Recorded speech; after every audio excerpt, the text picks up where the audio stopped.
Welcome everyone to the COPD Foundation's educational event on NTM lung disease. I am Christina Hunt, Director of Bronchiectasis and NTM Research and Education, and I will be your host today. Have you heard of non-tuberculous mycobacterial lung disease, or NTM lung disease for short?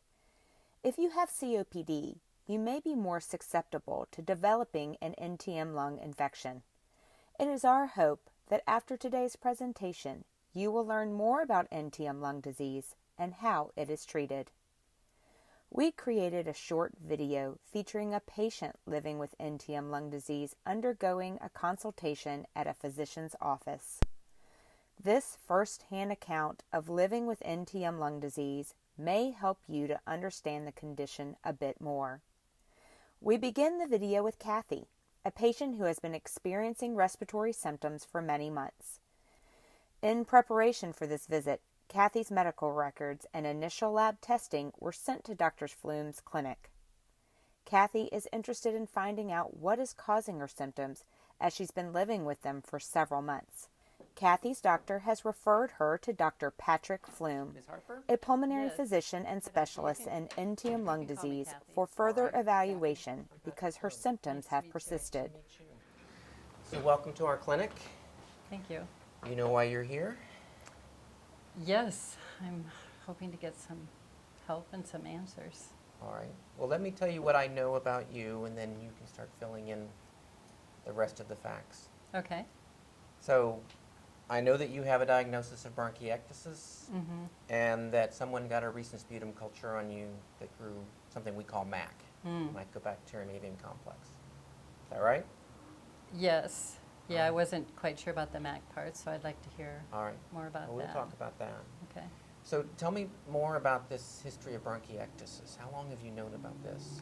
I've had bronchiectasis for a number of years now, and I've had exacerbations maybe 2-3 times a year, and so my doctor has me on kind of a standard rotation of antibiotics. But over the past year, I'd say, that rotation has not been working. Like, I would take one and then I would stop it, and then within 10 days or so, I would have the shortness of breath and the fatigue, a lot of fatigue. And so then I'd be starting another antibiotic. Okay. And so I've been on 6 or 7 antibiotics in the last year. And I mean, something has changed in my condition. Okay. So tell me, what's a good day like for you, your sort of normal day? Do you cough every day? Yeah, like when I wake up in the morning, there's some settling in my chest, so I feel like things need to clear out. And I don't necessarily clear a lot every day, but there's a lot of, the like the throat clearing kind of thing that doesn't necessarily result in production of sputum. But you forming. feel like there's something that might be there. Yes, When you do cough up something, what does it look like? that can vary. Sometimes on a good day it's clear. On a not so good day it's not. It might be greenish or brownish, or I have coughed up blood before as well. Bright red blood?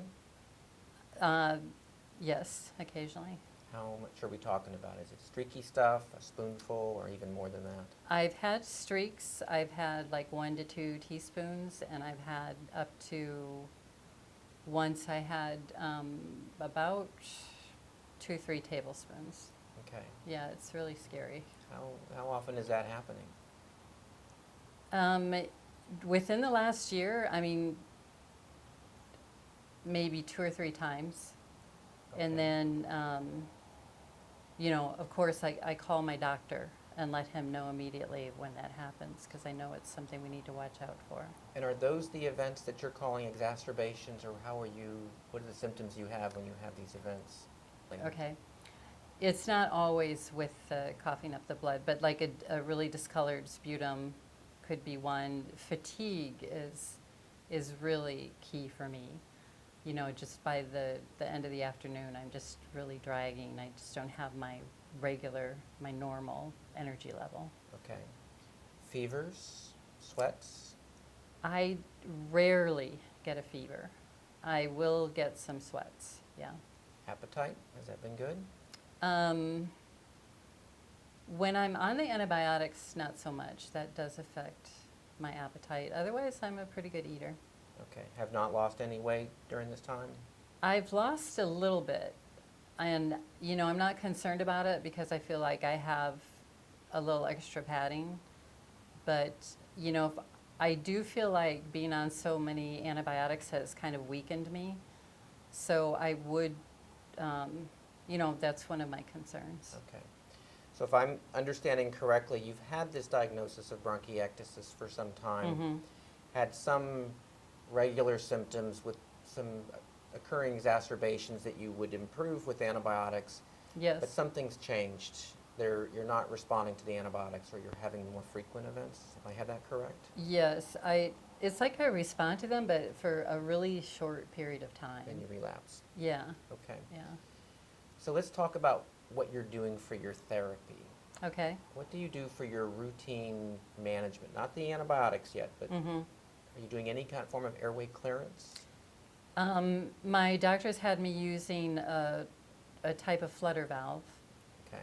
and he's talked about saline, so I started nebulizing the 7% saline. How are you doing with that? It's okay. Sometimes it's a little bit irritating on the throat, but it's pretty much okay. Okay. Does it make you cough? Yeah, sometimes it does. I feel like sometimes I think it's helpful. I feel like it helps to loosen the mucus, but I'm not sure it's helping me get it out. Okay. And are you using your flutter device with the hypertonic Yes. saline? Okay. How many Yes. times a day are you doing these therapies? Once in the morning. Okay. Any other therapies? Are you getting much exercise? Yeah, I try to. I mean, every morning I do some stretches, and then I try to get out for a walk most days, 1.5, 2 miles.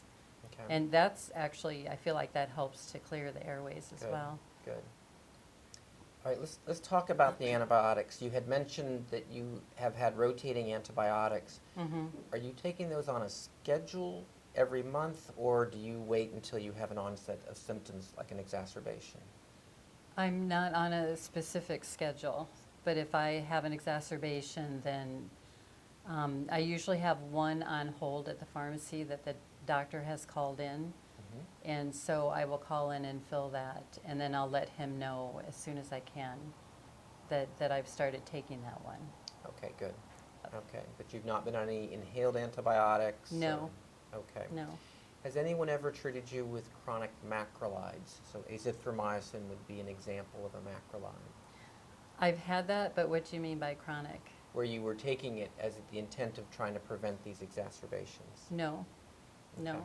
Okay. I haven't been on preventive antibiotics. All right. Any other medical conditions I should know about?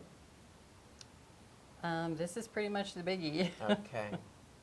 So I've received a fair amount of information about you. Your doc Okay. sent me a lot of information. So I have some labs. I have your recent culture data. That's the one that grew MAC. We'll talk about that.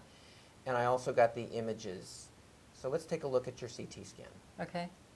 Do you or do you know anyone with symptoms similar to those of NTM lung disease? If so, would it lead you to believe that you had NTM lung disease? When people have symptoms like the ones Kathy mentioned, sweats, increased congestion in the chest, and fatigue, they should be evaluated by their healthcare team. Because the symptoms of NTM lung disease are similar to other lung conditions, there is often a delay in reaching a diagnosis. Many people with NTM lung disease will wait months before they are diagnosed. Kathy is taking time to find out more information about her health from a trusted source, her healthcare provider, Dr. Flume. Your healthcare team should be your first resource for information on NTM lung disease. If you choose to use the internet to gather more information, we suggest visiting reputable websites like bronchiectasis and NTM360.org, or about ntm.com. Let's go back to our visit and see what initial treatment plan Dr. Flume has for Kathy. All right. We have a lot to talk about, but before I start talking about MAC and bronchiectasis, do you have specific questions for me? What I would really like to find out today is what you think is going on. And yeah, I want to know about the MAC and, are there treatments for it? Is it something that I will always have? I know that bronchiectasis I have to live with. Well, what does it mean now that I have MAC? So Okay. that would be my main goal for today. All right. Your cultures have grown a bug that we call MAC. Mm-hmm. That's short for Mycobacterium avium complex. That's a mouthful, so we call it MAC. Mm-hmm. The mycobacteria are a group of bacteria that are very common. The one you would know the most would be tuberculosis. This is not TB. This is a cousin within that family. Okay. So we call the rest of the family non-tuberculous mycobacteria, or NTM. So that's what we mean by NTM. So these mycobacteria are everywhere. They're in the soil, they're in the water. We're all being exposed to them.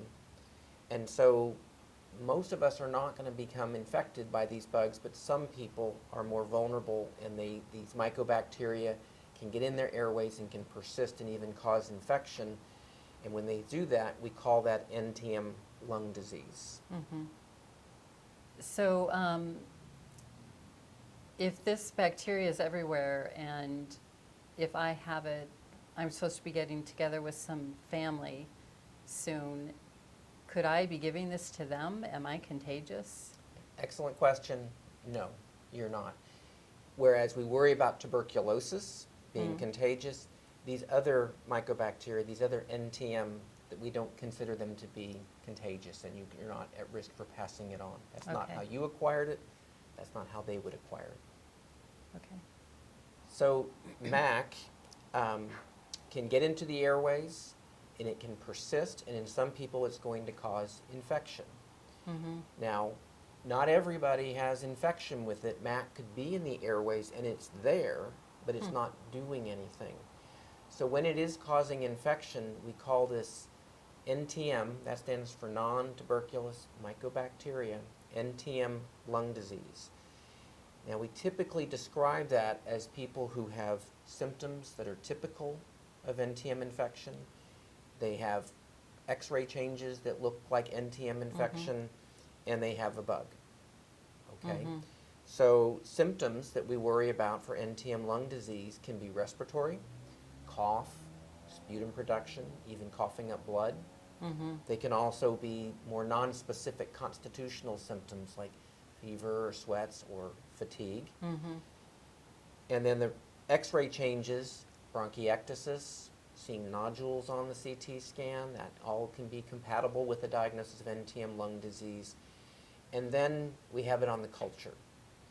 Now, we have guidelines that define what we mean by the cultures. So we look at the sputum cultures, and in the guidelines, we like to see at least 2 positive cultures to basically increase our confidence that it came from the lung, that it wasn't just present in the mouth and it was there transiently and it's not going to be there again. So you have that 1 positive culture, but we're going to need to get a second one, so that'll be one of our plans for today. Okay. Now there's a caveat to all of this, that you can have the symptoms, you can have the X-ray changes, you can have the positive culture, but we want to make sure that someone doesn't feel the way they do because of some other reason. So what we're trying to do is try to find what is the compelling evidence that the MAC is the problem. Because if it is, well then we definitely want to treat it. So how do you know that? I mean, how do you know if my symptoms are MAC related or bronchiectasis related? Excellent question. And if I could develop the blood test that would give me absolute certainty, well, first we'll be very rich, but that would help us a great deal.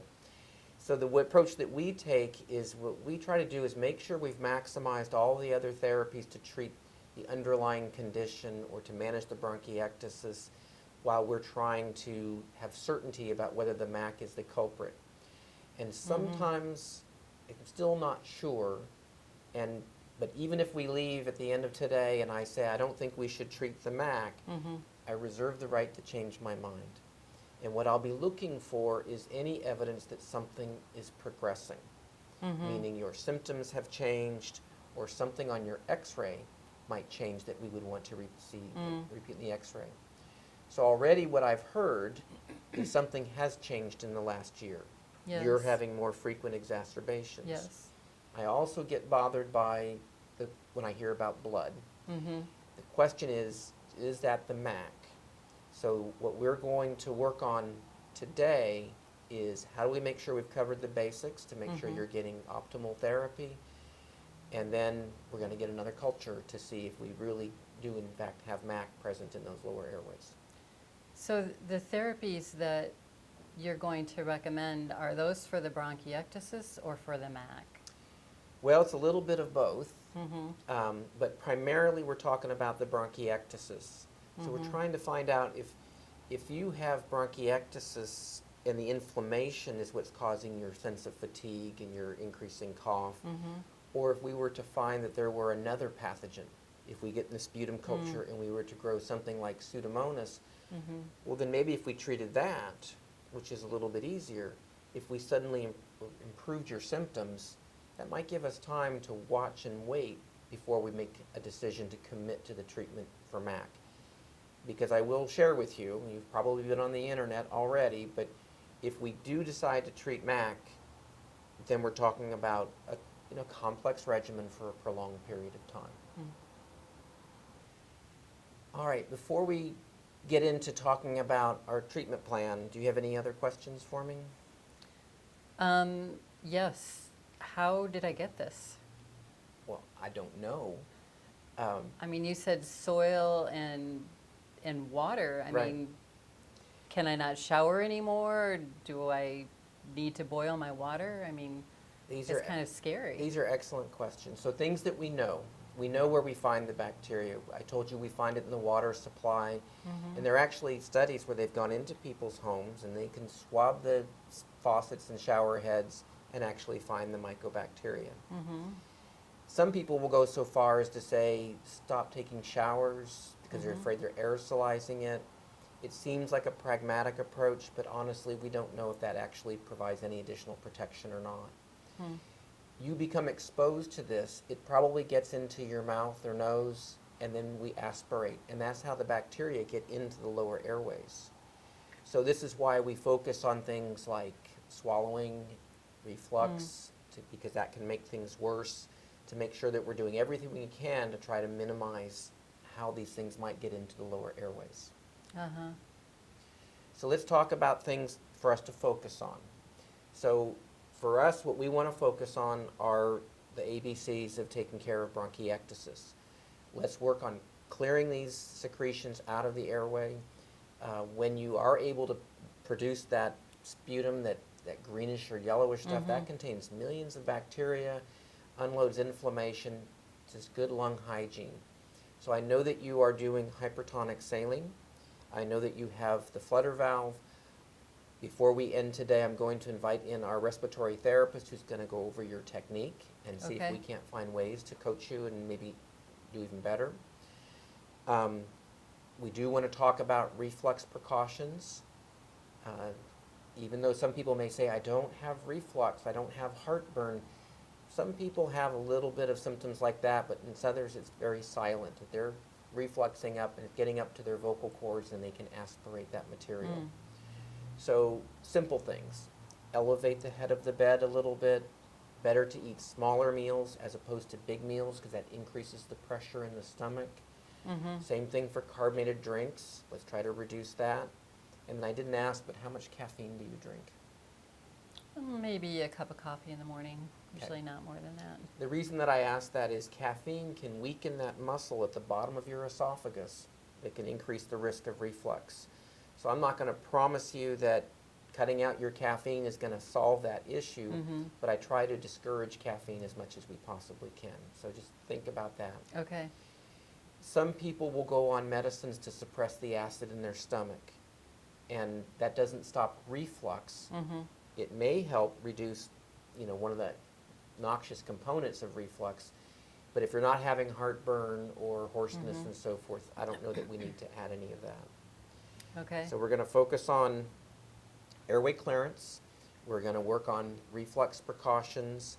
I want you to focus on good nutrition and keep up with the exercise. Make sure that we've addressed all your vaccinations. And then in the meantime, I want to get a sputum from you today that we're going to send for culture. Okay. What I typically do with the culture is we're going to look for bacteria, the typical bacteria. We're going to look for fungus, and we're going to look for mycobacteria. Now, the bacterial cultures will come back to me within 3 days. And if we find something in there, I'll reach out to you through our electronic medical record, and we can communicate about whether we need to treat that or not. But the mycobacterial cultures, your particular NTM grows pretty slowly, and so we have to wait. And we'll wait as long as 6 weeks before we say nothing's going to grow there. So what I'd like to do is set you up for another visit in 6 weeks. So we Okay. have time for that culture to come back, give you time to work on these other things, and then we can reevaluate how you're doing and whether we need to proceed with any other more specific treatment for the NTM. Okay. One question I have about getting the sputum sample. I have a lot of trouble with that. Can the respiratory therapist help me with some strategies or guide me on how to do that? Absolutely.